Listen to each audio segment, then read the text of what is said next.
പട്ടിണിയായ മനുഷ്യ, നീ പുസ്തകം കയ്യിലെടുത്തോളൂ, പുത്തനൊരു ആയുധമാണ് അത് നിനക്ക്. പട്ടിണിയായ മനുഷ്യ, നീ പുസ്തകം കയ്യിലെടുത്തോളൂ, പുത്തനൊരു ആയുധമാണ് അത് നിനക്ക്. ഒരു സമൂഹത്തെ മുന്നോട്ട് നയിക്കുന്നത് അവിടുത്തെ വായനശാലകളാണ്. ഒരു സമൂഹത്തിന്റെ സാംസ്കാരിക മുഖം എന്ന് പറയുന്നത് വായനശാലകളാണ്.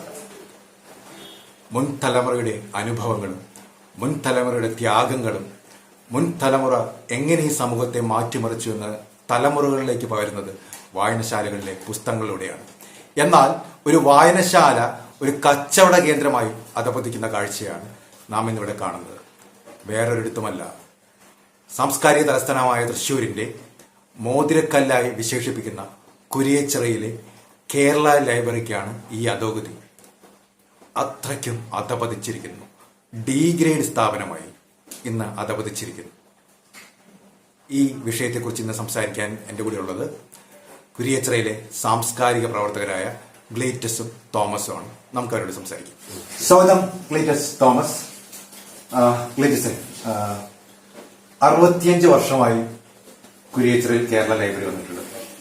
എൻ്റെ ഓർമ്മയിലൊന്നും ഇതുപോലെ ഒരു തെരഞ്ഞെടുപ്പ് ഒരു വാർത്തയാകുകയോ നാട്ടുകാരുടെ ഇടയിൽ ഒരു സംസാര വിഷയമായി തീർന്നിട്ടില്ല. എൻ്റെ ഓർമ്മയിൽ അങ്ങനെയൊന്നുമില്ല. എന്തുകൊണ്ട് ഈ വർഷം അല്ലെങ്കിൽ ഈ സമയത്ത് ഈ തെരഞ്ഞെടുപ്പ് ഒരു വാർത്തയായി മാറിയിരിക്കുന്നു? തെരഞ്ഞെടുപ്പ് കേരള ലൈബ്രറിയുടെ കുരിയച്ചിറയിലുള്ള തെരഞ്ഞെടുപ്പ് ഒരു വാർത്തയായി മാറുന്നത് തന്നെ അത് ഞങ്ങൾക്കുള്ള ഒരു ഇന്നും തന്നെ അറിയിക്കേണ്ട അല്ലെങ്കിൽ സ്വയം ഞങ്ങൾ അഭിമാനിക്കേണ്ട ഒരു ഇതുണ്ട്. കാരണം എന്താ വെച്ചിട്ടുണ്ടെങ്കിൽ അങ്ങനെ ഒരു വാർത്തയാക്കി മാറ്റാൻ ഞങ്ങളുടെ പ്രവർത്തനത്തിന് കഴിഞ്ഞു എന്നതാണ് എന്റെ യാഥാർത്ഥ്യം. കാരണം കുരിയച്ചിറ വായനശാല മൃതശരീരമാണ്. ഇപ്പോൾ ഒരു വായനശാലയുടേതായ ഒരു പ്രവർത്തനങ്ങളും കുരിയച്ചിറ വായനശാലയിൽ നടക്കുന്നില്ല. ഒരു വായനശാല എന്ന് പറഞ്ഞാൽ ആ നഗരത്തിന്റെ ആ പ്രദേശത്തിന്റെ സാംസ്കാരിക മുഖമായി മാറേണ്ട ഒരു വസ്തുതയാണ്. ഇവിടുത്തെ യുവജനങ്ങളുടെ പ്രതിഭകളെ പ്രോത്സാഹിപ്പിക്കുക, വളർന്നു വരുന്ന ബാല്യങ്ങളെ പ്രോത്സാഹിപ്പിക്കുക, വയോജന ഉള്ള ആൾക്കാരെ അതിന്റെ മുഖ്യധാരയിലേക്ക് സമൂഹത്തിന്റെ മുഖ്യധാരയിലേക്ക് കൊണ്ടുവരിക. ഇങ്ങനെയുള്ള ഒരുപാട് പ്രവർത്തനങ്ങൾ ലൈബ്രറിയുടെ പ്രവർത്തനങ്ങളിലൂടെ നടത്താൻ സാധിക്കും. അനന്തമായ ഒരു പ്രക്രിയ തന്നെ ലൈബ്രറിയിലൂടെ നടത്താൻ സാധിക്കും. ഇതൊന്നും തന്നെ നടത്താതിരിക്കുമ്പോൾ അതിന് വേണ്ടി ഞങ്ങൾ ഒരു സമരം തന്നെ നടത്തുകയാണ്. അതാണ് ഇപ്പോൾ കുരിയച്ചിറ വായനശാല തെരഞ്ഞെടുപ്പിന് ഒരു വാർത്തയാക്കി കുരിയച്ചിറയിൽ മാറ്റി. തോമസ്, ഈ തെരഞ്ഞെടുപ്പിനനുബന്ധിച്ച് ഇവിടെ പറഞ്ഞു കേൾക്കുന്ന ഒരു കാര്യം എന്ന് വെച്ചാൽ മെമ്പർഷിപ്പ് ഒരു പ്രഹസനാക്കി മാറ്റിയെന്നാണ്. അതായത് ഇന്നലെ വരെ നമ്മൾ കാണാത്ത നാട്ടിലത്തെ ആൾക്കാരൊക്കെ ലൈബ്രറിയുടെ മെമ്പർമാരാണ് ഒരു ദിവസം കൊണ്ട്. അതുപോലെ തന്നെ ഈ മെമ്പർഷിപ്പിന്റെ വരിസംഖ്യ കൃത്യമായിട്ട് ബാങ്കിൽ അടച്ചു എന്ന് പോലും ഇപ്പോഴും കഴിഞ്ഞ ദിവസമാണ് അടച്ചു എന്ന് പറയുന്നത്. ബാങ്കുകാരൻ്റെ മുമ്പിൽ നിൽക്കുന്നത് ഞാൻ കണ്ടിരുന്നു. അവരുടെ മുമ്പിൽ ഒരു കൺഫ്യൂഷൻ കണ്ടിരുന്നു. എന്താണ് യഥാർത്ഥം ഈ ഒരു മെമ്പർഷിപ്പ് ഒരു പ്രഹസനമാക്കി മാറ്റിയിട്ടുണ്ട്? അത് മെമ്പർഷിപ്പ് പ്രഹസനം എന്ന് പറയുന്നത് അക്ഷരാർത്ഥത്തിൽ ശരി തന്നെയാണ്.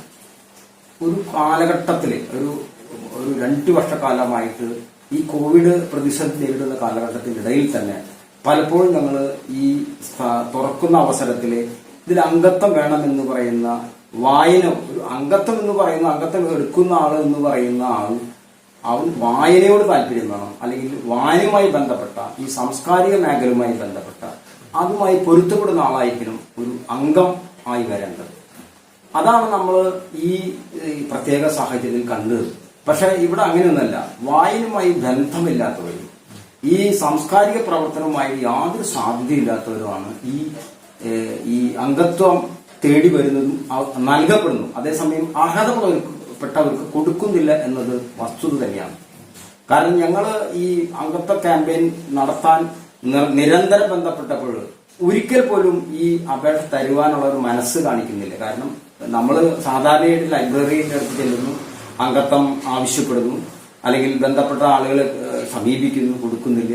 പക്ഷെ ആ കമ്മിറ്റിയിലുള്ള 1-2 അംഗങ്ങളുടെ നിരന്തര സമ്മർദ്ദത്തിന്റെ ഭാഗമായിട്ട് അവർ മെമ്പർഷിപ്പിന്റെ അപേക്ഷാ ഫോമുകൾ തരികയും അതനുസരിച്ച് നമ്മൾ മെമ്പർഷിപ്പിനെ സമീപിക്കുകയും ചെയ്യും, അപേക്ഷ കൊടുക്കുകയും ചെയ്യും. പക്ഷെ ഒരു ഘട്ടം കഴിഞ്ഞപ്പോൾ മെമ്പർഷിപ്പ് തരിക എന്നത് അവർക്ക് ഒരു തടസ്സമായി വരിക, അത് തടസ്സപ്പെടുത്തുകയാണ് ലൈബ്രറിയെ. ലൈബ്രറിയിൽ നമുക്ക് ലൈബ്രറിയിൽ പ്രത്യേക കോട്ടയുണ്ട്, ഇത്ര മെമ്പർഷിപ്പ് പാടുള്ളൂ, അങ്ങനെ ഒന്നുമില്ല. പക്ഷെ നമ്മൾ ചെല്ലുമ്പോൾ അത് നൽകാത്തൊരവസ്ഥ സാഹചര്യം സൃഷ്ടിക്കപ്പെടുകയും കടുത്ത സമ്മർദ്ദത്തിന്റെ ഭാഗമായിട്ട് നമുക്ക് ഈ അംഗത്വ അപേക്ഷ ഫോം തരികയും നമ്മൾ ക്യാമ്പയിൻ ആരംഭിക്കുകയും ചെയ്തു. അപ്പൊ നമ്മൾ ഒരിക്കലും നമുക്കൊരു ലക്ഷ്യമുണ്ട്, എങ്ങനെയുള്ള ആളായിരിക്കണം ഈ വായനശാലയിൽ അംഗമാകേണ്ടത്. അത് വളരെ ഗൗരവമുള്ള കാര്യം. കാരണം എല്ലാവരെയും കൂട്ടമായി ചേർക്കുന്ന എന്ന ആ ചിന്തയ്ക്കപ്പുറത്ത് വായനയും അതുമായി ബന്ധപ്പെട്ട മേഖലയോട് ചേർന്ന് നിൽക്കാൻ ആഗ്രഹിക്കുന്ന ഒരു അംഗമാക്കുക എന്നതാണ് നമ്മുടെ ലക്ഷ്യം. പലപ്പോഴും വായന ഈ നാട്ടിൽ നിന്ന് ഇല്ലാതായി പോയി, നഷ്ടപ്പെട്ടു പോയി എന്ന ചിന്ത നമ്മളൊക്കെ അലട്ടുന്നുണ്ടെങ്കിൽ കൂടി ഞങ്ങൾ അംഗത്വത്തിന് വേണ്ടി ജനങ്ങളെ സമീപിച്ചപ്പോൾ അവരിൽ പലരിൽ നമ്മൾ കണ്ടത് വ്യത്യസ്തമായൊരു അനുഭവമായിരുന്നു. കാരണം വായിക്കാൻ ആഗ്രഹമുള്ള ഒരു വലിയ ജനസമൂഹം നിലനിൽക്കുന്നു എന്ന് നമുക്ക് ബോധ്യപ്പെടുകയും കുട്ടികൾ ഉൾപ്പെടെയുള്ളവർ, മുതിർന്നവർ ഇവിടെ കുരിയച്ചിറ പബ്ലിക് ലൈബ്രറി, കേരള ലൈബ്രറിയെ സംബന്ധിച്ചിടത്തോളം ആവശ്യമായ പുസ്തകങ്ങളില്ലെന്നും അതൊരു ഭാർഗവി നിലയം പോലെയുള്ള ഒരു സ്ഥാപനമാണെന്നും അതിനെ സാംസ്കാരിക സ്ഥാപനം എന്ന് ഒരിക്കലും പറയാൻ കഴിയാത്ത രീതിയിലുള്ള അവസ്ഥയിൽ നിങ്ങൾ ഇത് ഞങ്ങൾക്ക് അംഗത്വം എടുക്കുമ്പോൾ നിങ്ങൾ ഞങ്ങൾക്കൊരു ഉറപ്പ് നൽകണം. എന്തുറപ്പ്? നല്ല പുസ്തകങ്ങൾ, വായന സംവിധാനങ്ങൾ ഒരുക്കുക, അല്ലെങ്കിൽ വൃത്തിയും പരിസര ശുചിത്വമൊക്കെയുള്ള ഒരു വായനശാല, ഒരു സാംസ്കാരിക നിലയമാണ് അവർ കാണുന്നത്. അത്തരത്തിൽ സാഹചര്യത്തിൽ നമ്മൾ ആ ക്യാമ്പയിൻ വലിയ ക്രമാതീതമായിട്ട് നമ്മളോട് ആളുകൾ ജനപിന്തുണ ഏറി വരിക, ഞങ്ങൾ ഇതിൽ നിങ്ങൾ പങ്കാളികളാവണം എന്ന് പറഞ്ഞ് ഇങ്ങോട്ട് തേടി വന്ന് ഇങ്ങോട്ട് പൈസ തന്ന് നമ്മളൊരിക്കലും പൈസ സ്വന്തം കയ്യിലെടുക്കാതെ ജനങ്ങളിൽ നിന്ന് സമാഹരിച്ച് കൃത്യതയോടുകൂടി ജനങ്ങൾ ഈ പണം അടച്ച് ഈ അംഗത്വത്തിന് വേണ്ടി അപേക്ഷിക്കുകയാണ് ചെയ്തത്. പക്ഷേ ഇവിടെ ഞങ്ങൾ കണ്ട ഒരു ദുരന്തം എന്ന് പറയുന്നത് വായനയുമായി ബന്ധമില്ലാത്ത വലിയ ആൾക്കൂട്ടത്തെ സംഘടിച്ച് സ്വന്തം കയ്യിലെ ഈ ഒപ്പ് പോലും സ്വന്തമായി എഴുതിയുണ്ടാക്കി തയ്യാറാക്കിയ പണമില്ലാതെ, പണം ഈ ലൈബ്രറി കമ്മിറ്റി അംഗങ്ങൾ സ്വന്തം പോക്കറ്റിൽ എടുത്തു എന്ന് ഞങ്ങളുടെ മുഖത്ത് നോക്കി പറഞ്ഞു. ഞങ്ങൾ എന്താ ചെയ്യാൻ, ഞങ്ങളുടെ കയ്യിൽ നിന്നാണ് ഞങ്ങൾ ഈ അംഗത്വത്തിന്. അതൊരു ദുരന്തമായിട്ട് കാണാൻ കഴിയുള്ളൂ. കാരണം എന്താ, വായിക്കാൻ കാത്തിരിക്കുന്ന ഒരു ജനസമൂഹത്തെ മാറ്റി നിർത്തിയിട്ട് വായനയോട് യാതൊരു താല്പര്യമില്ലാത്ത ഒരു ജനസമൂഹത്തെ പങ്കാളികളാക്കുന്നത് തികച്ചും രാഷ്ട്രീയ ദുരിതാശം തന്നെയാണെന്ന് നമുക്ക് പറയാൻ കഴിയും. ഗ്ലേറ്റസ്, ഇപ്പൊ നിങ്ങൾ ഒരുപാട് കംപ്ലൈന്റ്സ് പറഞ്ഞു കേരള ലൈബ്രറി കുരിയച്ചിനെ കുറിച്ചിട്ട്. നിങ്ങൾ കൃത്യമായിട്ട് ഇത് നിങ്ങളുടെ ഈ മുൻ ബോഡികൾ, അല്ലെങ്കിൽ എന്റെ അറിവിൽ താലൂക്ക് കൗൺസിലും ജില്ലാ കൗൺസിൽ ലൈബ്രറിയിലുമാണ് ഇത് കംപ്ലൈന്റ് കൊടുക്കേണ്ടത്. നിങ്ങൾ കൃത്യമായി രേഖാമൂലം ഈ കംപ്ലൈന്റ് സമർപ്പിച്ചിട്ടുണ്ടോ? ഞങ്ങളത് തീർച്ചയായിട്ടും രേഖാമൂലം കംപ്ലൈന്റ് സമർപ്പിച്ചിട്ടുണ്ട്. അതെങ്ങനെയാണെന്ന് വെച്ചിട്ടുണ്ടെങ്കിൽ ഞങ്ങൾ കംപ്ലൈന്റുമായി ചെല്ലുമ്പോൾ താലൂക്ക് ലൈബ്രറി കൗൺസിലാണ് നമ്മൾ പരാതി കൊടുക്കേണ്ടത്. അപ്പൊ അവിടെ ചെന്നപ്പോൾ അവിടെ കോവിഡ് മൂലം അതിന്റെ സെക്രട്ടറിയും മറ്റുള്ളവരൊക്കെ ക്വാറന്റൈനിലാണ്. അപ്പൊ ഞങ്ങൾ എന്താണ് ചെയ്തെങ്കിൽ ഞങ്ങൾക്ക് പരാതി അവിടെ എത്തിക്കണം. അടിയന്തരമായി താലൂക്ക് കൗൺസിൽ ഇതിൽ ഇടപെടണം. അതുപോലുള്ള സാമ്പത്തിക തിരിമറികൾ ഇതിൽ നടന്നിട്ടുണ്ട്. കാരണം എന്താ വെച്ചിട്ടുണ്ടെങ്കിൽ ഞങ്ങൾ വാട്സപ്പിൽ കൂടെ സെക്രട്ടറി രാമചന്ദ്രേട്ടന് ഞങ്ങൾ പരാതി വാട്സപ്പിലൂടെ ഞങ്ങൾ മെസ്സേജ് ചെയ്തിട്ടുണ്ട്. ഇതിന്റെ കാരണം എന്ന് വെച്ചിട്ടുണ്ടെങ്കിൽ ഈ മെമ്പർഷിപ്പ് ഞങ്ങളുടെ നിരന്തരമായ ഞങ്ങളുടെ സമ്മർദ്ദം മൂലം മെമ്പർഷിപ്പ് ക്യാമ്പയിൻ നടത്തി. ഈ മെമ്പർഷിപ്പ് ക്യാമ്പയിൻ നടത്തുമ്പോൾ കമ്മിറ്റി ഒരു തീരുമാനം എടുത്തു. ഈ കുരിയച്ചിറ ലൈബ്രറി കമ്മിറ്റി ഒരു തീരുമാനം എടുക്കുന്നത് എങ്ങനെയാണെന്ന് വെച്ചിട്ടുണ്ടെങ്കിൽ ഈ കഴിഞ്ഞ 10-ാം തീയതി മെമ്പർഷിപ്പ് ക്ലോസ് ചെയ്യുന്നു. ഈ ക്ലോസ് ചെയ്യുന്നതോടുകൂടി അതിന്റെ പണം അടച്ച് അംഗത്വം അപ്പോൾ തന്നെ അംഗത്വം നൽകുന്നു. ഇതാണ് കമ്മിറ്റി എടുത്ത തീരുമാനം. 10-ാം തീയതിക്ക് ശേഷം മെമ്പർഷിപ്പ് ചേരുകയോ അതിന്റെ പണം സ്വീകരിക്കുകയോ ഇല്ല. ഇങ്ങനെയാണ് എടുത്ത തീരുമാനം. ഞങ്ങൾ അതനുസരിച്ച് പണം, അപ്പൊ ഞങ്ങൾക്ക് ഇത്രയധികം പണം എങ്ങനെ കണ്ടെത്തുമെന്നുള്ളൊരു വാർത്ത അവര് ഉന്നയിക്കുകയും ചെയ്തു മറ്റുള്ളവരിലൂടെ. പക്ഷെ ഞങ്ങൾ കൃത്യമായി തോമസ് നേരത്തെ പറഞ്ഞതുപോലെ ഓരോ കുടുംബങ്ങളിലും കണ്ട് വായനയുടെ പ്രസക്തിയെ കുറിച്ച് പഠിപ്പിക്കുകയും ആ വായന ഈ സമൂഹത്തിലെ ഒരു കുട്ടിയെ എങ്ങനെ വളർത്തിയെടുക്കുന്നുള്ള ബോധ്യം നൽകിയിട്ടാണ് ഞങ്ങൾ ഓരോ മെമ്പർഷിപ്പ് ചേർത്തിട്ടുള്ളത്. അതുകൊണ്ട് തന്നെയാണ് അവർ വായനയോട് അടുപ്പിക്കുന്നതും. ഞങ്ങൾ അത്ഭുതപ്പെട്ടു പോയി. ഇന്നത്തെ കാലത്ത് വായന മരിക്കുന്നു എന്ന് പറയുമ്പോൾ തന്നെ ഞങ്ങൾ ഓരോ വീടുകളിൽ ചെല്ലുമ്പോൾ അവിടുത്തെ കുട്ടികളുടെ വായനാശീലം കണ്ട് ഞങ്ങൾ അത്ഭുതപ്പെട്ടു പോയി. സത്യത്തിൽ ഞങ്ങൾ അവരുടെ മുഖത്ത് നോക്കി ഞങ്ങൾ അവരുടെ മാതാപിതാക്കളോട് പറഞ്ഞു, നിങ്ങൾ അഭിമാനമുള്ള മാതാപിതാക്കളെന്ന് പറഞ്ഞു. കാരണം ഇന്നത്തെ കാലത്ത് കുട്ടികൾ വായിക്കപ്പെടുന്നില്ല എന്ന് പറയുമ്പോൾ ഇവർക്ക് അഭിമാനിക്കാമല്ലോ. ഇങ്ങനെ കുട്ടികൾ അവർ ഒരു കുടുംബത്തിൽ ചെന്നപ്പോ അല്ലെ തോമസ് പറഞ്ഞത്, അവര് പറയാണ് ഞങ്ങൾ അവനോട് പറഞ്ഞു, നീ പതുക്കെ വായിക്കടാ, ഞങ്ങക്ക് നിന്റെ ബുക്ക് മേടിച്ചു തരാൻ സമയമില്ലായിരുന്നു. അത്രയും 1500 വരെ ബുക്കൊക്കെ മേടിച്ചു കൊടുത്തു കഴിഞ്ഞാൽ അവൻ വളരെ ഇതിലാണ് ബുക്ക് വായന അത്രയ്ക്കും. ഞാൻ പറഞ്ഞു, നിങ്ങൾക്ക് അഭിമാനിക്കാം, നിങ്ങളുടെ മകനെ കുറിച്ച് നിങ്ങൾ അഭിമാനിക്കുക എന്ന് പറഞ്ഞു. അപ്പൊ നമ്മള് വാഗേൽ റോഡിലുള്ള ഒരു കുടുംബമാണ്. അപ്പൊ നമ്മള് ഇറങ്ങി ചെന്നപ്പോഴാണ് വായനയുടെ ഒരു പ്രസക്തി ഈ കുടുംബങ്ങളുണ്ട്. ഇതൊന്നും ഇവര് നടത്തുന്നില്ല. എന്നിട്ട് ഈ പണം ഇവർ ഞങ്ങൾക്ക് റെസീറ്റ് എന്റെ കയ്യിലുണ്ട്. ഇവര് പണം അടച്ചു 9/10 ഞങ്ങള് കുറച്ച് പണം അടയ്ക്കുകയും 10-ാം തീയതി ക്ലോസ് ചെയ്യുന്ന ദിവസം ഞങ്ങൾ മെമ്പർഷിപ്പ് ഫോം കൊണ്ടുകൊടുക്കുകയും അതിന്റെ പണം അടയ്ക്കുകയും ചെയ്തു. പക്ഷെ ഇവർ 500 ചില്ലാനം ഫോമുകൾ കൊണ്ടുവന്നിട്ട് ഇവരുടെ കയ്യിൽ പണമില്ല. അപ്പൊ ഞങ്ങൾ പറഞ്ഞു, ഇതെങ്ങനെ ശരിയാവുന്നു? ഞങ്ങൾക്കൊരു നിലപാട്, നിങ്ങൾക്ക് അങ്ങനെ ഒരു നിലപാടാവുന്നു. അതിന് പിറ്റേ ദിവസം ബാങ്കിൽ പണം അടയ്ക്കാന്നുള്ള ഒത്തുതീർപ്പിലാണ് ഞങ്ങൾ ഇറങ്ങി വരുന്നത്. പക്ഷെ പണം അടയ്ക്കാതെ 1 ലക്ഷത്തിന് താഴെ വരുന്ന ഉറുപ്പിക ഈ സെക്രട്ടറിയുടെയും പ്രസിഡന്റിന്റെയും കയ്യിൽ വെച്ച് ലൈബ്രറിയുടെ പണം ഇവർ ദുരുപയോഗം ചെയ്യാൻ ശ്രമിച്ചു. അവിടെയാണ് ഞങ്ങൾ ഒരു സമരമുഖത്തേക്ക് ഞങ്ങൾ വരും എന്ന് ഉന്നയിച്ചപ്പോ ഈ 13/10/21 അവർ കാത്തലിക് സിറിയൻ ബാങ്കിൽ പണം അടയ്ക്കുന്നു. ഇവിടെ പ്രസക്തമായ ഒരു കാര്യം എന്ന് പറയുന്നത്, പല തീയതികളിലായിട്ട് നമ്മൾ അപേക്ഷ വളരെ മുൻകാലങ്ങളിൽ കൊടുത്തിട്ടുള്ള അപേക്ഷകളാണ് പൈസ സ്വീകരിക്കാത്തതിന്റെ അടിസ്ഥാനത്തിലാണ് നമുക്ക് പൈസ കൈവയ്ക്കേണ്ടതായിട്ട് വന്നത്. അപ്പൊ ഒരു ലാസ്റ്റ് ഡേറ്റ് എന്ന് പറയുന്നത് 10-ാം തീയതി, ഈ മാസം 10-ാം തീയതി എന്ന് പറയുന്ന ഒരു ലാസ്റ്റ് ഡേറ്റ് തന്നു. ആ ലാസ്റ്റ് ഡേറ്റിലും അതിന്റെ മുൻ തീയതികളിലും 9, 10 തീയതികളിൽ ഞങ്ങൾ പണമടച്ചെങ്കിലും ഇവിടെ അപേക്ഷകൾ എടുക്കുന്നത് വ്യത്യസ്ത തീയതികളിലാണ്. 9-ാം മാസം, 8-ാം മാസം. ആ പണം സ്വീകരിക്കാത്തതുകൊണ്ടാണ് ആ അപേക്ഷ അവിടെ ഇരുന്നത്. ഇവിടെ കമ്മിറ്റിയെ സംബന്ധിച്ചിടത്തോളം, അതായത് പ്രസിഡന്റും സെക്രട്ടറിക്കും മുൻകാലങ്ങളിൽ കിട്ടിയ അപേക്ഷ പോലും അടച്ചത് 10-ാം തീയതിക്ക് ശേഷം 13-ാം തീയതിയാണെന്നുള്ളത് വസ്തുതയാണ്. തോമസ് ഏട്ടാ, ഇപ്പം ഒരു വായനശാലയെ സംബന്ധിച്ചുള്ള എന്റെ അനുഭവത്തില് അത് ഏറ്റവും കൂടുതൽ ലൈവിലിയാക്കുന്ന കുഞ്ഞുങ്ങളാണ്, കുട്ടികളാണ്, വിദ്യാർത്ഥികളാണ്. ഇപ്പം സർവകലാശാലകളെ സംബന്ധിച്ചിടത്തോളം, എന്താ പറയുക, കോളേജുകളെ സംബന്ധിച്ചിടത്തോളം തോമസ് ഏട്ടൻ അറിയായിരിക്കും, 24 മണിക്കൂറും ലൈബ്രറി വേണമെന്ന് പറയപ്പെടുന്ന ഒരു കാലഘട്ടമാണ് കുട്ടികൾ. അതേ കുട്ടികൾ നടന്നുകൊണ്ടിരിക്കുകയാണ്. ഇപ്പോ നമ്മുടെ ലൈബ്രറിയിൽ അങ്ങനെ കുട്ടികളെ കാണുന്നുണ്ടോ എന്ന് എനിക്കൊരു സംശയമുണ്ട്. ഞാൻ പലപ്പോഴും കുട്ടികളെയൊന്നും കണ്ടിട്ടില്ല. തോമസ് ഏട്ടൻ വിചാരിക്കേണ്ടത് കുട്ടികളും മൊബൈലിലേക്ക് ഒതുങ്ങിപ്പോകുന്നു, മൊബൈൽ ലോകം മാത്രമാണ്, അവർക്ക് കുട്ടികൾക്ക് പഴയ പോലെ വായനാശീലമില്ല. എത്രത്തോളം ഇപ്പോഴത്തെ ലൈബ്രറിയിൽ കുട്ടികൾക്ക് പ്രോത്സാഹിപ്പിക്കുന്നു, കുട്ടികളുടെ ഉറങ്ങിക്കിടക്കുന്ന വാസനകൾ പ്രകടിപ്പിക്കാൻ ഒരു അവസരം, അല്ലെങ്കിൽ നമ്മുടെ എല്ലാ കുട്ടികളും നമ്മളൊരു അവസരം കൊടുക്കുമ്പോഴാണ് അവരൊക്കെ വലുതായി വരുന്നത്. ഈ കുട്ടികളിലും നമ്മുടെ ഇപ്പോഴത്തെ ലൈബ്രറി എത്രത്തോളം ദയനീയമാണ് കുട്ടികളുടെ മെമ്പർഷിപ്പും. അതുപോലെ ബാലവേദി എന്ന് പറയുന്നതിലൂടെ കുട്ടികളെ പരിപോഷിക്കുന്നത് ഒരു വായനശാലയുടെ അൾട്ടിമേറ്റ് ലക്ഷ്യമാണ്. ഇവിടെ ബാലവേദിയല്ല, ഈ വായന മൊബൈലിലേക്ക് ഒതുങ്ങി എന്ന് പറയുന്നത് എനിക്ക് തോന്നുന്നു നമ്മുടെയൊക്കെ ധാരണയാണെന്ന് പറയുന്നത്. നമ്മുടെ തെറ്റായ ധാരണ മൊബൈലിലേക്ക് ഒതുങ്ങി എന്ന് പറയുന്നത്. മൊബൈല് വായിക്കാനുള്ള ഡിജിറ്റൽ സംവിധാനങ്ങൾ രൂപപ്പെട്ട ഒരു പ്രത്യേക കാലഘട്ടം നമ്മുടെ മുന്നിലൂടെ കടന്നു പോവുകയാണ്.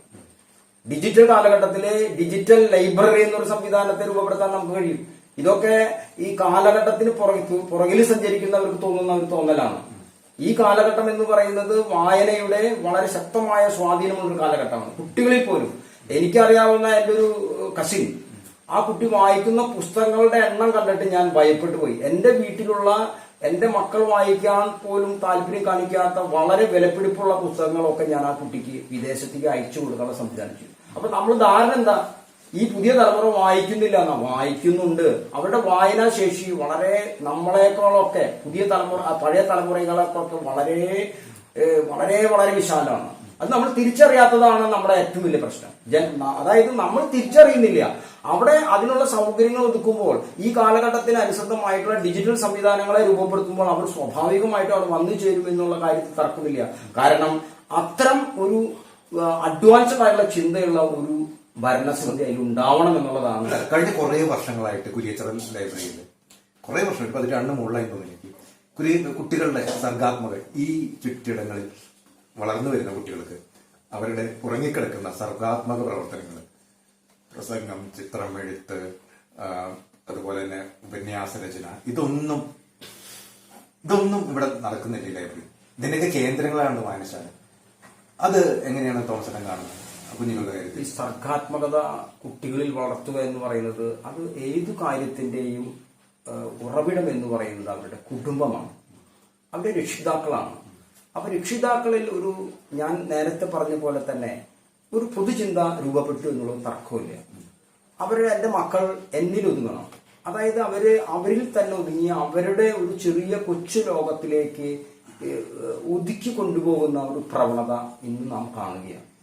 ആ പ്രവണതയിൽ നിന്ന് വേർപെട്ട് അവരുടെ സർഗാത്മകത വളർത്തുവാനുള്ള വേദികൾ പുറത്തുണ്ട് എന്നുള്ള ബോധ്യം ഈ രക്ഷിതാക്കളിൽ തന്നെയാണ് രൂപപ്പെടുത്തേണ്ടത്. അതിനാണ് ഞാൻ ഈ പറയുന്നത്, നമ്മൾ ഓരോ വീടുകളിൽ പോയി ഈ വായനയുടെ പ്രസക്തിയും വായനയുമായി ബന്ധപ്പെട്ട കാര്യങ്ങളൊക്കെ അവരെ ബോധ്യപ്പെടുത്തുമ്പോൾ രക്ഷിതാക്കൾക്ക് തോന്നും, എന്റെ മക്കളെ പുറത്തേക്ക് പറഞ്ഞു വിട്ടാൽ അവർ തെറ്റായ വഴിയിലൂടെ സഞ്ചരിക്കുന്നില്ല എന്നൊരു പോലും. ഈ കാലഘട്ടത്തിൽ ഒരു ആശങ്കയുള്ള ഒരു കാലഘട്ടം തന്നെയാണ്.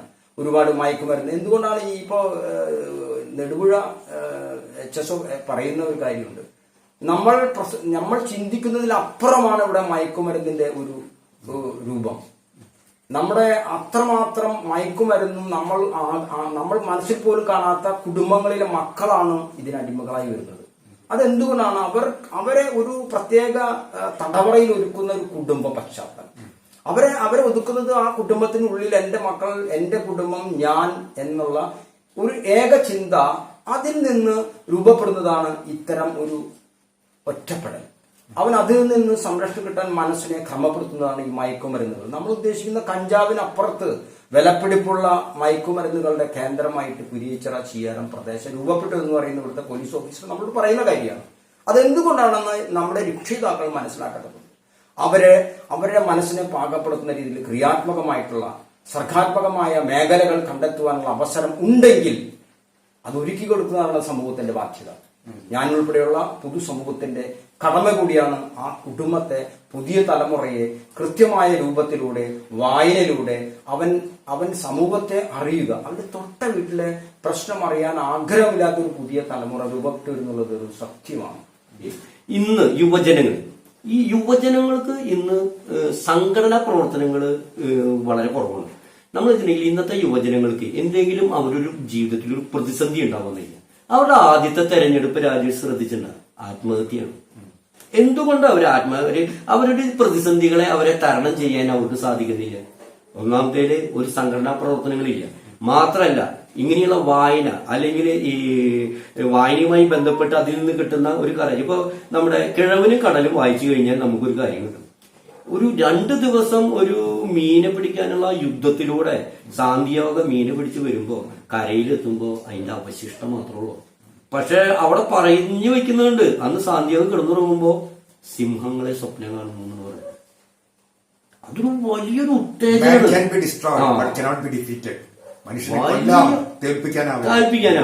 അതാണ് അതിന്റെ സംസാരിക്കുകയാണ്.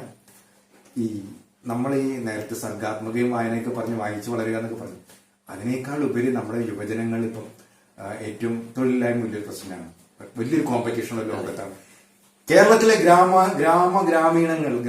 ഗ്രാമങ്ങളിൽ ഈ PSC പരീക്ഷയ്ക്ക് വേണ്ടി അധ്യാപകർ, ആ സമൂഹത്തിലുള്ള അധ്യാപകർ, ആ പ്രദേശത്തുള്ള അധ്യാപകർ വളരെ ഫ്രീ കോച്ചിങ് ആയിട്ട് നടന്നുകൊണ്ട് ഇതൊന്നും നമ്മുടെ കേരള ലൈബ്രറിയിൽ കാണുന്നില്ല. ഇത് എന്തുകൊണ്ടാണ് ഇങ്ങനെ സംഭവിക്കുന്നത്? ഇത് അവരുടെ ലക്ഷ്യം എന്താണെന്ന് വെച്ചാൽ, ഈ MLA ഫണ്ട് ഉപയോഗിച്ച് ഒരു കെട്ടിടം ഒരു പണിതുണ്ട്. ആ കെട്ടിടം വാടകയ്ക്ക് കൊടുത്ത് അതിന്റെ സാമ്പത്തികം കൈപ്പറ്റി മുന്നോട്ട് പോവുക. വേറെ ലൈബ്രറിയുടേതായ ഒരു പ്രവർത്തനങ്ങളില്ല. പക്ഷെ ഞങ്ങൾക്ക് പ്രത്യേക ലക്ഷ്യങ്ങളുണ്ട് അതിൽ. കാരണം എന്ന് വെച്ചിട്ടുണ്ടെങ്കിൽ ഇവിടുത്തെ ബാല്യങ്ങളെയും യുവജനങ്ങളെയും മുഖ്യധാരയിലേക്ക് കൊണ്ടുവരിക. ഈ യുവജനങ്ങൾ ഇന്ന് ഏർപ്പെട്ടുകൊണ്ടിരിക്കുന്ന, അല്ലെങ്കിൽ യുവജനങ്ങൾക്ക് നഷ്ടപ്പെട്ടുകൊണ്ടിരിക്കുന്ന പല ക്ലാസ്സുകളുണ്ട്. ചിലർക്ക് പല ക്ലാസ്സുകൾക്കും സാമ്പത്തികം കൊടുത്തിട്ട് മുന്നോട്ട് പോകാൻ കഴിയില്ല. അപ്പൊ നമ്മൾ ഒരു ലൈബ്രറിക്ക് അതിനെ പരിഹരിക്കാൻ സാധിക്കും, ഒരു പ്രദേശ ലൈബ്രറിക്ക് പരിഹരിക്കാൻ സാധിക്കും. PSC ക്ലാസ്സുകൾ ഫ്രീ ആയി നമ്മൾ നടത്തുന്നു. അതുപോലെ തന്നെ ഈ 10ാം ക്ലാസ്, അതുപോലെ +2 അങ്ങനെയുള്ള അതെ. പക്ഷെ അതിനപ്പുറത്ത് വിദ്യാഭ്യാസ ട്യൂഷനുകൾ ഉള്ള ഒരു കാലഘട്ടമാണ്. ഇത് സാമ്പത്തികം കൊടുത്ത് പഠിക്കാൻ പറ്റാത്ത കുറെ പിള്ളേരുണ്ട്. പക്ഷെ നമ്മുടെ സമൂഹത്തിൽ ഇന്ന് ഞങ്ങളുമായി ബന്ധപ്പെട്ട് നിൽക്കുമ്പോൾ ഞങ്ങൾക്ക് പല അധ്യാപകരും ഫ്രീ ആയിട്ട് ക്ലാസ് എടുക്കാൻ തയ്യാറാണ്. നമുക്ക് അതിനുള്ള അവസരം അവർക്ക് ഒരുക്കി കൊടുക്കാൻ കഴിയും. അങ്ങനെ ഇവരെയൊക്കെ നമ്മൾ പ്രതിഷേധം ഒക്കെ പറഞ്ഞ് നിങ്ങൾ അധികാരത്തിൽ വന്നു കഴിഞ്ഞാൽ, നിങ്ങൾ ഇവരെ മാറ്റിക്കഴിഞ്ഞാൽ നിങ്ങൾക്ക് ഇങ്ങനെ PSC കോച്ചിങ് ഒക്കെ കൊടുക്കുന്നത് നിങ്ങൾക്ക് ഉറപ്പ് കൊടുക്കാൻ പറ്റുമോ? തീർച്ചയായിട്ടും എന്തുറപ്പ് കൊടുക്കാൻ പറ്റായ നമുക്കൊരു കെട്ടിടമുണ്ട്, നമ്മള് ഒരു കോർപ്പറേഷൻ ഉണ്ട് ഇവിടെ. ഈ കോർപ്പറേഷന് വായനശാല പ്രവർത്തനങ്ങളുമായിട്ട് പല കാര്യങ്ങളും ചെയ്യാൻ സാധിക്കും. MLA ഫണ്ട് ഉപയോഗിച്ചുകൊണ്ട് നമുക്ക് പല കാര്യങ്ങളും ചെയ്യാൻ സാധിക്കും. പക്ഷേ അതിന് നമ്മൾ സന്നദ്ധനാവണമെന്ന് മാത്രം. നമ്മൾ അതിന് ഊർജം കണ്ടെത്തണം, സമയം കണ്ടെത്തണം. അതാണ് ഈ വായനശാലയുടെ ഏറ്റവും വലിയ മുഖ്യ ഘടകം. ചേട്ടാ, ഈ മത്സര പരീക്ഷകളൊക്കെ നിങ്ങൾക്കറിയാം, ഒന്നത് ഈ PSC പരീക്ഷ മാത്രമല്ല, ഒരുപാട് പരീക്ഷ, എല്ലാത്തിനും മത്സര പരീക്ഷ. നമ്മുടെ കഴിഞ്ഞ ദിവസം SLC പാസ്സായ ഒരു കുട്ടി ഞാൻ ഇന്റർവ്യൂ ചെയ്തു. നമ്മുടെ ജോസിന്റെ മോൻ, യൂണിയനിലെ ജോസിന്റെ മോൻ. അവനോട് പറഞ്ഞൊരു കാര്യം, എനിക്ക് സിവിൽ സർവീസ് ചെയ്താൽ മതി. എനിക്ക് ഭയങ്കര സന്തോഷം തോന്നി. എല്ലാവരും എഞ്ചിനീയറും ഡോക്ടർമാരായ പോയല്ലോ, സിവിൽ സർവീസ് ചെയ്താൽ പിള്ളേർ വരട്ടെ, പിള്ളേർ വരട്ടെ. തോമസേട്ടാ, ഈ PSC അല്ലാതെ നിങ്ങൾക്ക് സിവിൽ സർവീസ് അങ്ങനെയുള്ള കോച്ചിങ്ങും കൊടുക്കാനുള്ള സെറ്റപ്പ് നിങ്ങൾ ലൈബ്രറിയിൽ ഉണ്ടാക്കി കൊടുക്കാൻ പറ്റുമോ നിങ്ങൾക്ക്? ഇത് വളരെ പ്രസക്തമായ ചോദ്യമാണ്. കാരണം ഞങ്ങളുടെ മനസ്സിലുള്ള സങ്കല്പങ്ങളിൽ ഒന്നാണ് സിവിൽ സർവീസ് എക്സാമിനേഷന്റെ ഒരു കോച്ചിങ്. നമ്മുടെ ഒരുപാട് കുട്ടികൾ ഈ സിവിൽ സർവീസ് മോഹവുമായിട്ട് നടക്കും. അപ്പോ ഇപ്പൊ നമ്മൾ ഈ സ്റ്റേറ്റ് ഗവൺമെന്റിന്റെ ഈ ഇതുണ്ടല്ലോ, അത് ഉൾപ്പെടെയുള്ള കോച്ചിങ് കൊടുക്കാനായിട്ട് അത് നമ്മുടെ കേരള സിവിൽ സർവീസ് ഉണ്ട്. അപ്പൊ കേരള സിവിൽ സർവീസ് ഉൾപ്പെടെയുള്ള സിവിൽ സർവീസ് കോച്ചിങ് ക്യാമ്പ് നമുക്ക് സംഘടിപ്പിക്കണം. അത് കൂടി ഞങ്ങളുടെ ഒരു അൾട്ടിമേറ്റ് ലക്ഷ്യമാണ്. ഞാനൊരു കാര്യം ചോദിക്കട്ടെ, എന്റെയൊക്കെ ചെറുപ്പത്തിൽ ഞാൻ ലൈബ്രറി പോയപ്പോഴുണ്ടല്ലോ, ഓരോ പുസ്തകങ്ങൾ ഇങ്ങനെ എടുത്ത് നോക്കും, മാറി മാറി ഈ പുസ്തകമല്ലോ മാറി മാറി, എന്നിട്ട് വേറെ പുസ്തകം എടുക്കും, അതിന്റെ അവസാനത്തെ പേജുകളൊക്കെ നോക്കും, എന്തൊക്കെ കമന്റ്സ് ഉണ്ട്, അതൊക്കെ മാറിക്കഴിഞ്ഞിരിക്കുന്നു. കേരളത്തിലെ എല്ലാ ലൈബ്രറികളും ഏറെക്കുറെ ഡിജിറ്റലൈസ് ചെയ്ത് കഴിഞ്ഞിരിക്കുന്നു. കുരിയച്ചിറ ലൈബ്രറി ഡിജിറ്റലൈസ് ആയോ? കുരിയച്ചിറ എത്രത്തോളം ഉണ്ട് ഇവിടുത്തെ കമ്പ്യൂട്ടർ? ഇപ്പൊ പണ്ടത്തെ പോലെ ഇങ്ങനെ നമുക്ക് ഓരോ പുസ്തകം എടുത്ത് വലിയ സൗകര്യമാണ്. വെറുതെ ഒരു ലൈബ്രറിയോട് ഏത് പുസ്തകം പറഞ്ഞാൽ ലൈബ്രറി എത്രത്തോളം ഉണ്ട് ഇവിടുത്തെ ലൈബ്രറി സൗകര്യം? ഞാൻ അതിനൊരു ചോദ്യം എനിക്ക് പറയാം, ഒരു കാര്യം പറഞ്ഞു. ഞാൻ ഈ അടുത്ത് രാജേഷ് എന്നോട് ഒരു കാര്യം പറഞ്ഞു, കർണനെ കുറിച്ചിട്ട്. ഞാനപ്പൊ എനിക്ക് അതില് ശിവാജി സാവന്തിന്റെ കർണൻ എനിക്ക് കിട്ടണം എന്നുള്ളൊരു ആഗ്രഹം ഉണ്ടായിരുന്നു. അപ്പൊ ഞാൻ നമ്മുടെ ലൈബ്രറിയിലോട് പോയിട്ട് ഇങ്ങനെ ഒരു ബുക്ക്, ശിവാജി സാവന്തിന്റെ ഒരു കർണൻ, പിന്നെ വീട്ടിൽ നന്ദകുമാറിന്റെ എന്റെ കർണൻ, അങ്ങനെയുള്ള 2-3 ബുക്കുകൾ ചോദിച്ചു. ലൈബ്രറിയൻ ആകെ പകച്ചു പോയി. അല്ല, ലൈബ്രറിയനെ കുറ്റം പറഞ്ഞിട്ട് കാര്യമില്ല. കാരണം വെച്ചിട്ടുണ്ടെങ്കില് അവരുടെ കണക്കൂട്ടില് ലൈബ്രറിന് പോലും ലൈബ്രറിന്റെ കാശ് കൊടുക്കുന്നുണ്ടോ എന്നൊരു സംശയമുണ്ട് എനിക്ക്. പണ്ടത്തെ ലൈബ്രറിമാരെ അങ്ങനെയായിരുന്നു, ഓരോ പുസ്തകം. പിന്നെ ഞാൻ അവിടെ ചോദിച്ചപ്പോ ഒരു പെട്ടി, ഒരു മേശമിരിക്കുന്നുണ്ട്. അപ്പൊ എനിക്ക് തോന്നി ഇതൊരു കമ്പ്യൂട്ടറിന്റെ പെട്ടി പോലെ തോന്നി. അപ്പൊ ഞാൻ ചോദിച്ചു, ഫ്രാൻസിസ് സാറിനോട് ചോദിച്ചു, പാവം ഫ്രാൻസ് സാർ അതെന്താണെന്ന് ചോദിച്ചത്. അത് കമ്പ്യൂട്ടറാണ്, കുറെ കാലമായി അവിടെ വന്നിരിക്കുന്നു. അപ്പൊ കമ്പ്യൂട്ടർ കിട്ടിയിട്ടുണ്ട്, പക്ഷെ അത് ഒരു വസ്തുവായിട്ട്, പ്രദർശന വസ്തുവായിട്ടാണ് അവിടെ ഇരിക്കുന്നത്. ഇതിലൊന്നും ഈ ഭരണസമിതിക്ക് യാതൊരു ഇതുമില്ല. കാരണം വെച്ചിട്ടുണ്ടെങ്കിൽ അവരെ സംബന്ധിച്ച് ഈ ലൈബ്രറി ഒരു സ്വകാര്യ സ്വത്ത് പോലെ കൊണ്ടു നടക്കാം. ഞാൻ മനസ്സിലാക്കിയോളം ഈ ഡിജിറ്റലൈസേഷൻ എന്ന് പറയുന്ന ഒരു അജ്ഞാത ലോകത്തിലാണ്. എന്താണ് ഡിജിറ്റലൈസ് ചെയ്യാന്ന് പറയുന്നത് എനിക്ക് തോന്നുന്നത്. കാരണം അതുകൊണ്ടാണല്ലോ കമ്പ്യൂട്ടർ ആ ഫണ്ട് കിട്ടിയിട്ട് പോലും അത് ഉപയോഗിക്കാൻ കഴിയാതെ ഡിജിറ്റലൈസ് ചെയ്യുക എന്നുള്ള നമ്മുടെയൊക്കെ മനസ്സിലുള്ള സങ്കല്പം അത് രൂപപ്പെടുത്താൻ കഴിയാത്തത്. അതാണ് അത് ആരും ഇതല്ല, അവർക്കത് എനിക്ക് തോന്നുന്നത് ഈ ഡിജിറ്റലൈസേഷൻ എന്ന് പറയുന്നത് അറിയില്ല. തോമസ് കുറച്ചൊരു വിവാദപരമായ ചോദ്യമാണ്. ഈ സാധാരണ സ്ത്രീകൾക്കും പുരുഷന്മാർക്കും എല്ലാവർക്കും ഡിസ്റ്റിങ്ഷൻ പാടില്ല, എല്ലാവരും ഒരുമിച്ച് നിൽക്കുന്നുണ്ട്. ഞാൻ നോക്കിയപ്പോഴേ കഴിഞ്ഞ കുറച്ച് നാളുകളിൽ സ്ത്രീകളൊന്നും കണ്ടിട്ടില്ല. കഴിഞ്ഞ കുറെ വർഷങ്ങളായിട്ട് സ്ത്രീകൾക്ക് എന്തെങ്കിലും വിലക്ക്, അതിന് ചോദിക്കാൻ വിലക്ക് ലൈബ്രറിയിൽ ഉണ്ടോ? കുരിയച്ചിറ ലൈബ്രറിയിൽ സ്ത്രീകൾക്ക് വിലക്ക്, സ്ത്രീകളൊന്നും കാണാതെ, സ്ത്രീകൾക്ക് പങ്കാളിച്ച് ഈവൻ മരിക്കാനും പേര് ചേർക്കുന്നല്ലാണ്ട് സ്ത്രീകളും ഞാൻ കണ്ടിട്ടില്ല അടുത്ത കാലത്ത്. പെൺകുട്ടികളെ കണ്ടിട്ടുണ്ട് നമ്മൾ സ്ത്രീകള് എന്തെങ്കിലും വിലക്കുണ്ടോ? ഇല്ല,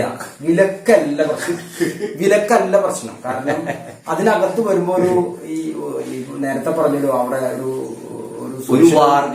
സുരക്ഷിതത്വം ഇല്ലാത്ത ഒരു വാർഗവ നില പോലെ എടുക്കുന്ന അവസ്ഥ കാണുമ്പോ എത്ര അഡ്വാൻസ്ഡ് ആയിട്ട് പുരോഗമനപരമായി ചിന്തിക്കുന്ന ആളായാലും അവന്റെ മനസ്സിലൊരു കാര്യം ഉണ്ടാവും, ഇവിടെ സേഫ് സുരക്ഷിതത്വം ഉണ്ടോ എന്നുള്ള ചോദ്യം. അതാണ് അതിന്റെ പ്രധാന കാര്യം. അതുണ്ടോ എന്നുള്ള ചോദ്യമാണ് വരുന്നത്. ഇവിടെ നമ്മൾ ഉദ്ദേശിക്കുന്നത് ഒന്നും കൂടി കുറച്ചുകൂടിയും അതിനെ നമ്മൾ മോഡേണൈസ് ചെയ്ത് കഴിഞ്ഞാല്, ഈ ഡിജിറ്റലൈസ് ചെയ്ത് കഴിഞ്ഞാല് അവർക്ക് മനസ്സിലാക്കാൻ പറ്റുന്ന ഒരു കാര്യം എന്ന് വെച്ചാൽ അവർ കടന്നു വരും. അത് വരാനുള്ള സാഹചര്യം നമ്മൾ ഒരുക്കും എന്നുള്ളതാണ് നമുക്ക് വേറൊരു തമാശ എന്ന് വെച്ചിട്ടുണ്ടെങ്കിൽ സ്ത്രീകൾക്ക് വിലക്കുണ്ടോന്നാണ് രാജേഷ് ചോദിച്ചത്. പക്ഷെ സ്ത്രീകൾക്ക് വിലക്ക് മാത്രമല്ല ആണുങ്ങൾക്കും വിലക്കുണ്ടോ എന്ന് നമുക്ക് സംശയം തോന്നാം. ആ ലൈബ്രറിയുടെ അവസ്ഥ കാണുമ്പോ ആരാണ് രാജേഷ് ഒന്ന് നോക്കൂ, വായിക്കാനായിട്ട് ആൾക്കാർ അവർക്ക് പേടി എന്താണെന്നറിയോ, ഈ 3 വർഷത്തെ പാർഗനിലയത്തെ കുറിച്ച് സങ്കല്പം കാണുന്നത് കുട്ടികൾക്ക് ഉണ്ടാവുന്നുള്ളൂ. അല്ല, കുട്ടികള് അപ്പൊ എന്താണ് ഭാർഗവ നിലയെന്ന് അവര് ഗൂഗിള് തെരഞ്ഞെടുത്ത് നോക്കട്ടെ. ലൈബ്രറി പറയുന്നത് ഞാൻ മടുത്തു ആൾക്ക് പേടിയായി തുടങ്ങി. ഒറ്റയ്ക്ക് ഇരിക്കല്ലേ, അപ്പൊ വന്നിരുന്നു ഇടയ്ക്ക് പുറത്തു വന്നിട്ടൊന്നും അതോ ഈ ലൈബ്രറിയില് പുസ്തകങ്ങള് സ്ത്രീകൾക്ക് മുട്ടത്ത് വരയ്ക്കണ നോവല് സ്ത്രീകളും വായിച്ചിരുന്നു. തീർച്ചയായിട്ടും കൂടുതൽ സ്ത്രീകളാണ്. നമ്മൾ വെച്ചിട്ടില്ല, ഞാൻ എന്റെ ചെറുപ്പത്തില് ഓരോന്നില്ല, ഞാൻ ഇന്ന് എന്റെ കളക്ഷൻ എന്റെ കയ്യിലുള്ള ഇപ്പൊ കളക്ഷൻ ഒത്തിരി നിലവാരം ഉയർന്നുള്ള ഞാൻ ആ രീതിയിലേക്ക് എത്തിയപ്പോ. പക്ഷെ എന്റെ മകള് മൂത്ത മകള് വോൾഗ നന്നായിട്ട് വായിക്കും. അപ്പൊ വോൾഗ ഇപ്പൊ ഒന്ന് വായിക്കുന്നത് വളരെ ഗൗരവമേറിയ വായനകളാണ്. എന്റെ കയ്യിൽ ഇതിലുള്ള കളക്ഷൻ അതാണ്. പക്ഷെ ഞാൻ വായന പഠിച്ചത് മുട്ടത്ത് വർക്കിയിലൂടെയും കാനമീജത്തിലൂടെയും ചെമ്പിൽ ജോണിലൂടെയും ഒക്കെയാണ് ഞാൻ വായന പഠിച്ചത്. കോട്ടയം പുഷ്പനാഥന്റെ ഡിറ്റക്റ്റീവ് നോവലുകൾ വളരെ കേരളത്തിലെ സംസ്കാര അവാർഡുകളിൽ ഏറ്റവും മികച്ചൊരു അവാർഡ് മുട്ടത്ത് വർക്കിലാണ്. അത് മുട്ടത്ത് വർക്കിന്റെ പ്രസക്തിനെ കുറിച്ച് എം മുകുന്ദൻ പറഞ്ഞിട്ടുണ്ട്. കാരണം വെച്ചിട്ടുണ്ടെങ്കിൽ എം മുകുന്ദൻ പൈങ്കിളി സാഹിത്യം എന്ന് പറഞ്ഞിട്ട് ഇല്ല അങ്ങനെ ഒരു ആരോപണം ഉയർന്നിരുന്ന കാലഘട്ടത്തിൽ മുകുന്ദൻ പറഞ്ഞിട്ടുണ്ട്. ഞാൻ ഏറ്റവും ഇഷ്ടപ്പെടുന്ന ഒരു എഴുത്തുകാരനാണ് മുകുന്ദന്റെ വായന ഒരു പ്രത്യേക വായനയാണ്. ഒരു എന്താണെന്ന് പറഞ്ഞാൽ നമുക്ക് ഹരിതാറിലും മണികളും മുഴുവൻ വായിക്കുക എന്ന് പറഞ്ഞിട്ടുണ്ടെങ്കിൽ ഒരു പ്രത്യേക ലോകത്തില്ല. ഞാൻ ഏറ്റവും ഇഷ്ടപ്പെടുന്ന ഒരു നോവല് എല്ലാവരും മയ്യഴിയുടെ തീരങ്ങൾ പറയുമ്പോ ഞാൻ രാവും പകല പറയാം മുകുന്ദന്റെ. അപ്പൊ അത് മുകുന്ദൻ പറഞ്ഞിട്ടുണ്ട്. കാരണം വെച്ചിട്ടുണ്ടെങ്കിൽ മുട്ടത്ത് വർക്കിയുടെ വായനയെ കുറിച്ച് അറിയാത്തത് കൊണ്ടാണ് മുട്ടത്തി വർക്കി പൈങ്കിളിക്കാരൻ എന്ന് പറയുന്നത്. തകഴിയെ കുറിച്ചും അങ്ങനെ പറഞ്ഞു കേട്ടിട്ടുണ്ട്. പക്ഷെ തകഴി ഒരിക്കലും തകഴിയുടെ ആ പ്രാദേശിക ആ കൊളൈക്കൽ പ്രയോഗങ്ങളുണ്ടല്ലോ, ആ ഭാഷാ രീതിയാണ് യഥാർത്ഥത്തിൽ അതിന്റെ ഒരു പ്രത്യേകത. ഓക്കെ, നമുക്കത് അപ്പം മുട്ടത്ത് വർക്കി വായിച്ചിട്ടുണ്ട് ഇല്ലാന്ന് പറയുന്നത് മക്കള് കാണുന്നാലും കുഴപ്പമില്ല. ഒരു കാര്യം കൂടെ ചോദിക്കട്ടെ, ഈ മുട്ടത്ത് വർക്കിയിലും ബഷീറിലൊക്കെ ഒതുങ്ങുന്ന പുതിയ തലമുറയിൽ ഒരുപാട് എഴുതുന്ന ആ പുസ്തകങ്ങളൊക്കെ വന്നിട്ടുണ്ടോ? അതിനൊക്കെ അല്ല, ലൈബ്രറിയിലുണ്ടോ? കേരള ലൈബ്രറിയിലുണ്ടോ? പുതിയ തലമുറയെ പരിചയപ്പെടുത്താൻ ബെന്യാമിൻ പവിത്രൻ തീകൂനി എന്ന് പറയുന്ന കവി, ആ പവിത്രൻ തീകൂനിയുടെ ജീവിതം തന്നെ പിള്ളേർ പഠിക്കണം. കാരണം മീൻ വെക്കാൻ പോയിട്ടും അതും ഇതൊക്കെ പോയിട്ടാണ് പവിത്രൻ തീകൂനി കവിതകൾ എഴുതിയിരുന്നത്. പവിത്രൻ തീകൂനി, അതുപോലെ ബെന്യാമിൻ, മീര, കെ.ആർ. മീര, ഇവരുടെ ബുക്കുകളൊക്കെ ഇവിടെ ഉണ്ടോന്ന്. കെ.ആർ. മീരയുടെ ആരച്ചാറ് ഞാൻ ഒരു ദിവസം കണ്ടിട്ടുണ്ട്. ബെന്യാമിന്റെ ഒക്കെ ബുക്കുകളൊക്കെ ഇപ്പൊ പുതിയ ബുക്കുകൾ തന്നെ വരുന്നുണ്ട്. ഇപ്പൊ ഒരു പുതിയ വയലാർ അവാർഡ് കിട്ടിയ പുതിയ അവാർഡ് ഇതൊക്കെ ഉണ്ടോ എന്നുള്ളത് നമ്മൾ പരിശോധന തന്നെ ഒരു ഭയങ്കര ഒരു ഭഗീരഥ പ്രയത്നമാണ്. നമ്മൾ എന്തെങ്കിലും നോവല് കിട്ടണമെന്നുണ്ടെങ്കിൽ ഏതാണ് എവിടെയാണ് അല്ല ഫ്രാൻസണ്ണ അത് നമ്മൾ ഒരിക്കലും അത് കാണരുത്. ഫ്രാൻസണ്ണ ലൈബ്രറിയുടെ പ്രസക്തിയെ കുറിച്ച് ബോധ്യപ്പെടുത്തിയിട്ടില്ല. അദ്ദേഹത്തെ ഒരു ജോലിക്കാരനായിട്ടാണ് അവരെ കാണുന്നത്. അത് ലൈബ്രറിയിലായിട്ടല്ല ഫ്രാൻസണ്ണ ഒരു ജോലിക്കാരൻ. തോമസ് ഇതിനോടൊപ്പം തന്നെ ഒരു കാര്യം, ഈ ലേറ്റസ്റ്റ് ഇതുപോലെ വാചാലാകുന്ന പോലെ ഇപ്പൊ വേറൊരു കാര്യമുണ്ട്. ഒരുപാട് ഇംഗ്ലീഷ് മീഡിയം സ്കൂളുകളുള്ള സ്ഥലമാണ് ഈ ലൈബ്രറിയിൽ. പണ്ട് 25 വർഷത്തിന് മുമ്പാണ് ഇംഗ്ലീഷ് പുസ്തകങ്ങൾ ഉണ്ടായിരുന്നു. ഇപ്പൊ വല്ല ഇംഗ്ലീഷ് പുസ്തകങ്ങൾ പഴയ പുസ്തകങ്ങൾ തന്നെ അതല്ല, കഴിഞ്ഞ ആഴ്ച ഞാൻ ലൈബ്രറിയിലേക്ക് പോകുമ്പോഴേ ശരിക്കും കടന്നു ചെല്ലുമ്പോ ഞാൻ എന്റെ അനുഭവം പറഞ്ഞിട്ടാ, ഫ്രാൻസേട്ടൻ ഇങ്ങനെ ഇരിക്കും. ആ കൊച്ചു മുറിയിലേക്ക് കടന്നു ചെല്ലുമ്പോ ഞാൻ ഫ്രാൻസേട്ടനോട് ചോദിച്ചു, ഫ്രാൻസേട്ടൻ പേടിയാവുണ്ട്, കുറെയൊക്കെ പേടിയാവുന്നുണ്ട്. ഫ്രാൻസേട്ടൻ പറഞ്ഞു കുറച്ചൊക്കെ പേടിയാവുന്നുണ്ട്. കുറെ നേരം ഞാൻ ആള് പിന്നെ പറഞ്ഞു ശരിയാ, ആള് പിന്നെ പോണെന്ന് വെച്ചിട്ടുണ്ടെങ്കില് ആൾക്കാർ ഇല്ലാണ്ടാവുമ്പോ പതുക്കെ അത് ചാരിയിട്ടിട്ട് ആള് ആ ശ്രീനിയുടെ കടയിലാണ് പോയി. ആൾ ഒറ്റയ്ക്കിരിക്കാൻ പേടിയായിട്ടുണ്ട് രാജേഷ്. അതിന്റെ ഉള്ളില് ആരെങ്കിലും ഒരാൾ കടന്നു വരണ്ടേ. പിന്നെ ഞങ്ങളുടെ ഏറ്റവും വലിയൊരു പദ്ധതി എന്തെന്ന് വെച്ചാല്, നമ്മുടെ കുരീച്ചിറയില് ഒരുപാട് വിദ്യാലയങ്ങളുണ്ട്. മാർത്തം ജോസഫ് സ്കൂളുണ്ട്, സെന്റ് ജോസഫ് ഉണ്ട്, സെന്റ് പോൾസ് ഉണ്ട്, അങ്ങനെ ഒരുപാട് വിദ്യാലയങ്ങൾ. ഈ വിദ്യാലയങ്ങളെ കേന്ദ്രീകരിച്ചുകൊണ്ട് ഞങ്ങളെ വിദ്യാർത്ഥികളെ പോഷിപ്പിക്കുന്ന തരത്തിൽ ലൈബ്രറി പറയുന്നൊരു എന്താണെന്ന് വെച്ചിട്ടുണ്ടെങ്കിൽ ഇവിടെയെല്ലാം എഴുത്തുപെട്ടികൾ സ്ഥാപിക്കാം. അപ്പൊ എഴുതാൻ വാസനയുള്ള കുട്ടികൾ ഇതില് ഈ എഴുതില് നമ്മളൊരു വിഷയം കൊടുത്തു കഴിഞ്ഞാൽ അവരതില് ഇടും. മാസം നമ്മൾ ഈ സ്കൂളിലത്തെ ഹെഡ് മാസ്റ്ററും വായനശാലയുടെ എക്സിക്യൂട്ടീവ് മെമ്പറും പരിശോധിച്ച് അതിൽ ഏറ്റവും നല്ല കത്തിനെ അസംബ്ലി വിളിച്ചു കൂട്ടി ആ കുട്ടിയെ വിളിച്ച് ആദരിച്ച് ഒരു ചെറിയൊരു പ്രൈസും കൂടെ. ശരി, അത് നിങ്ങൾ മസ്റ്റ് ഞങ്ങൾ ചെയ്തിരിക്കും. ഈ കുരിയച്ചറെ സംബന്ധിച്ചോളം കുരിയച്ചറ ഒരു ചെറിയ പ്രദേശമല്ല, ഒരുപാട് ഭൗതികമായിട്ട് ഉയർന്ന ഒരുപാട് അധ്യാപകർ വിവിധ മേഖലകളിൽ ശ്രദ്ധേയരായ ഒരുപാട് വ്യക്തിത്വങ്ങളുടെ വലിയൊരു സമൂഹം തന്നെ ഈ കുരിയച്ചറുണ്ട്. ഇതൊക്കെ അടുത്ത തലമുറയ്ക്ക് പകർന്നു നൽകാം. പലപ്പോഴും സ്റ്റഡി ക്ലാസ് എന്നുള്ള വാക്ക് ഉപയോഗിക്കേണ്ട, പ്രഭാഷണങ്ങൾ അല്ലെങ്കിൽ അവർ നമ്മുടെ ഇന്ററാക്ഷൻ, അതൊക്കെ നിങ്ങൾക്ക് ചെയ്യാൻ പദ്ധതിയുണ്ട്, നിങ്ങളുടെ മനസ്സിലുണ്ട്. നിങ്ങൾക്കറിയാം, ഞാൻ പറയാം, നിങ്ങൾക്ക് നേരിട്ടറിയുന്നവരും നമ്മുടെ ഇവിടുത്തെ കോൾപ്പാടങ്ങളെ കുറിച്ചിട്ട് PhD എടുത്ത ഒരാള് കൂടിയുണ്ട്. കോൾപ്പാടങ്ങളെ കുറിച്ച് അപൂർവമായിട്ട് PhD ഞങ്ങളുടെ കാൻഡിഡേറ്റ് ആണ്. പിന്നെ ഡോക്ടർ അംബേദ്കറിനെ കുറിച്ചിട്ട് പഠിക്കുകയോ അല്ലെങ്കിൽ ആ വിഷയം ദളിതരെ കുറിച്ച് കഴിഞ്ഞിട്ടും ആശാൻ വ്യക്തിയുണ്ട്. ഈവൻ നമുക്കൊരു റെക്കോർഡ് ഹോൾഡർ ഉണ്ട്, ഏഷ്യൻ ഗോപിക. അപ്പൊ ഇവരൊക്കെ ഇവരെ എക്സ്പീരിയൻസ് ഇതൊക്കെ പുതുതലമുറയ്ക്ക് പറഞ്ഞു കൊടുക്കാൻ നിങ്ങൾ വേദികൾ ഒരുക്കൂ. ഇങ്ങനെയുള്ള ഇവര് ഗോപിക പ്രതികൾ. വേറൊരു പോയിന്റ്, രാജേഷ് പേരൊന്നും പറയാതിരിക്കുമ്പോ ഞങ്ങൾ അവരെ പേര് പറയണം. അപ്പൊ ഞങ്ങൾ എന്തോരം സമൂഹമായിട്ട് വാണിയമായിട്ട് ഇടപെടണമെന്ന് മനസ്സിലാക്കണം. മലയാളത്തിന്റെ പ്രിയ എഴുത്തുകാരി സാറ ജോസഫിന്റെ ജന്മനാട് കൂടിയാണ്. പുതിയ തലമുറയ്ക്ക് അറിയരുത്. അത് ഏറ്റവും അഭിമാനമായിട്ടുള്ള സാറ ജോസഫ് ഉൾപ്പെടെയുള്ള വളരെ അതിപ്രഗത്ഭരായ ആളുകൾ. ഇപ്പൊ നേരത്തെ പറഞ്ഞു മൈഗ്രേറ്റിംഗ് ബേർഡ്സ്, പാടങ്ങളെ കുറിച്ചും ദേശാടന പക്ഷികളെ കുറിച്ചും നമ്മുടെ പ്രബന്ധ റിസർച്ച് നടത്തിയിട്ടുള്ള ഇതുപോലെയുള്ള ആളുകൾ, പ്രഗത്ഭരായ ആളുകൾ ഒരുപാടുള്ള, പിന്നെ വനിതകൾ നമ്മുടെ നേരത്തെ പറഞ്ഞ പോലെ ഗോപി ഉൾപ്പെടെ ഗിന്നസ് റെക്കോർഡിന് വേണ്ടി ഭിന്നശേഷിയുള്ള ശേഷിയല്ല മറ്റേ വയ്യാത്ത കുട്ടികൾക്ക് വേണ്ടി പ്രവർത്തനം നടത്തുന്ന ഞാൻ പലപ്പോഴും പ്രിൻസി ജോഷി എന്ന് പറയുന്ന ആ സ്ത്രീയെ ശ്രദ്ധിക്കാൻ തുടങ്ങിയത് ഓട്ടിസം ബാധിച്ച കുട്ടികൾ അല്ലെങ്കിൽ ഓട്ടിസവുമായി അനുബന്ധമായിട്ടുള്ള ഇത്തരമുള്ള ഡിസേബിൾ ആയിട്ടുള്ള കുട്ടികളെ അവരുടെ കുടുംബത്തിനാണ് ഒരു മോട്ടിവേഷൻ കൊടുക്കുന്നത്. അത് നമ്മുടെ പ്രിൻസി ജോഷി എന്ന് പറയുന്ന ഈ എന്താ പറയാ ഈ സെന്റ് മേരി സ്ട്രീറ്റിലെ പ്രിൻസി ജോഷി ഒരുപാട് പ്രതിസന്ധികളെ അതിജീവിച്ച് അത്തരം അതിജീവനം മറ്റുള്ളവർക്ക് പറഞ്ഞു കൊടുക്കാനും അതിനു വേണ്ടിയിട്ട് പ്രൊമോട്ട് ചെയ്യാനുള്ള ഒരു കഴിവ് ഉള്ള ഒരു പ്രിൻസി ജോഷിന്റെ ഒരു കുട്ടി കൂടി. വേറൊരു കാര്യം, ഒരുപാട് പ്രിൻസി ജോഷിയുടെ കാര്യം പറഞ്ഞപ്പോ രാജേഷിനോട് ഞാൻ ഇപ്പൊ പറയാണ്, ഞങ്ങളുടെ ഒരു ഇതില് ഞങ്ങൾ ഏറ്റവും വലിയൊരു പദ്ധതി തന്നെ ഞങ്ങള് ഈ പ്രിൻസി ജോഷിയെ ഉപയോഗിച്ച് അല്ല ഞങ്ങളത് പ്ലാൻ ചെയ്തിട്ടുണ്ട്. മനസ്സിലായില്ല? കാരണം നേരത്തെ ഒരു ചോദ്യം നമ്മൾ ചോദിച്ചല്ലേ, വനിതകൾക്ക് വിലക്കുണ്ടോന്ന്. ഞാൻ പറയുന്നത് വെച്ചാൽ എന്റെ ഒരു വ്യക്തിപരമായ അഭിപ്രായമാണ്, എന്തുകൊണ്ട് ഇത് നിങ്ങളുടെ പാനലിൽ അല്ലെങ്കിൽ നിങ്ങളുടെ അടുത്ത് വരാൻ തോന്നുന്ന പാനലുകൾ ആ ലൈബ്രറി ഭരിക്കുന്നതിന് വലിയൊരു പങ്ക് സ്ത്രീകൾക്ക് കൊടുക്കണ്ടേ?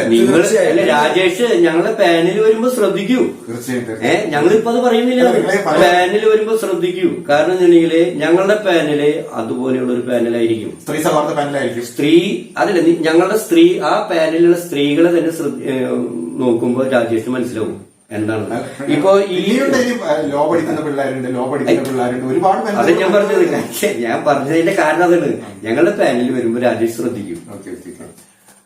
അവസാനത്തെ ഒരു ചോദ്യത്തിലേക്ക്, അത് പറയുന്നതില് എനിക്ക് ചോദിക്കുന്നതിൽ ബുദ്ധിമുട്ടില്ല, പക്ഷെ സത്യമാണ്, അതുകൊണ്ട് ഞാൻ ചോദിക്കുകയാണ്. ഒരു ദേശീയ പതാക ഇൻഡിപെൻഡൻസ് ഡേ ഉണ്ടാകുമ്പോൾ അവരൊരു ബഹളം അല്ലെങ്കിൽ ആൾക്കൂട്ടം ഞാൻ കാണാറുണ്ട്. ബാക്കി പല ദിവസം രാത്രികളിലും തുറന്നു പറയാം സാമൂഹ്യ വിരുദ്ധരുടെ കേന്ദ്രമാണ്, അല്ലെങ്കിൽ സാമൂഹ്യ വിരുദ്ധരാന്ന് പറഞ്ഞാൽ പലരും അവിടെ അഭയം ചെയ്ത് രാത്രി കിടന്നു തുറന്നു പറയാൻ നിങ്ങൾക്ക് കേരളം മുമ്പിൽ ബുദ്ധിമുട്ടുണ്ടോ? ഞങ്ങൾക്ക് എന്തിനു ബുദ്ധിമുട്ട്? ഭീകരമാണ്. അങ്ങനെ സാമൂഹ്യ വിരുദ്ധരെന്ന് പറയുന്നില്ലല്ലോ. സമൂഹത്തില് ഒരു സാഹചര്യമാണ് ഏത് മനുഷ്യനും സാമൂഹ്യ വിരുദ്ധനാക്കുന്നത്. അപ്പോ നമ്മൾ ഉന്നയിക്കുന്നത് ഇത്രയേ ഉള്ളൂ, സാമൂഹ്യ വിരുദ്ധരെ സൃഷ്ടിക്കുന്ന സാഹചര്യം ഒഴിവാക്കുകയാണ് ഏറ്റവും പ്രധാനം. ആ സാഹചര്യങ്ങളെ നമ്മൾ മാറ്റിമറിക്കുക, അതൊരു വലിയ ലക്ഷ്യം ഞങ്ങളെ സംബന്ധിച്ചിടത്തോളം. അപ്പോ നിങ്ങള് പോരാട്ട പാതയിലാണ്. പോരാട്ടം അവസാനിക്കുന്നില്ല. ഇവിടെ ഞങ്ങള് കക്ഷി രാഷ്ട്രീയത്തിന് അതീതമായിട്ട് നമ്മൾ അങ്ങനെയാണ് നമ്മൾ വായനശാലയെ നമ്മൾ നേരത്തെ പറഞ്ഞ 3 സെക്ഷൻസിൽ വിദ്യാർത്ഥികള്, അതുപോലെ സ്ത്രീ വനിതകള്, അതുപോലെ തന്നെ വയോജനങ്ങളെ കുറിച്ച് നമ്മൾ ഞാൻ പറഞ്ഞു. വയോജനങ്ങള് അവരൊക്കെ ഒരുമിപ്പിച്ചിട്ട് ഒരു വലിയ ഈ മെമ്പർഷിപ്പ് ക്യാമ്പയിനില് ഞങ്ങൾ വളരെ ശ്രദ്ധ ചെലുത്തിയിട്ടുള്ള ഒരു കാര്യമുണ്ട്. അപ്പൊ എന്റെ അടുത്ത് ചോദിച്ച ചോദ്യം പലരും, നിങ്ങള് കോൺഗ്രസ്സുകാരും ചേർത്തുണ്ടല്ലോ. ഞാൻ പറഞ്ഞത് ഇവിടെ കക്ഷി രാഷ്ട്രീയ അതീതമായിട്ട് ഞങ്ങള് ചേർത്തുന്നത് കോൺഗ്രസ്സുകാർ ചേർത്തിയിട്ടുണ്ട്. ഒരു രാഷ്ട്രീയം നോക്കാതെ വീടുകളിൽ കയറപ്പോ അപ്പൊ അവരോട് ചോദിക്കുന്ന ചോദ്യം ഉണ്ടെന്ന്. ഞങ്ങൾ അങ്ങനെയല്ല, കക്ഷി രാഷ്ട്രീയത്തിനകത്ത് ഇത്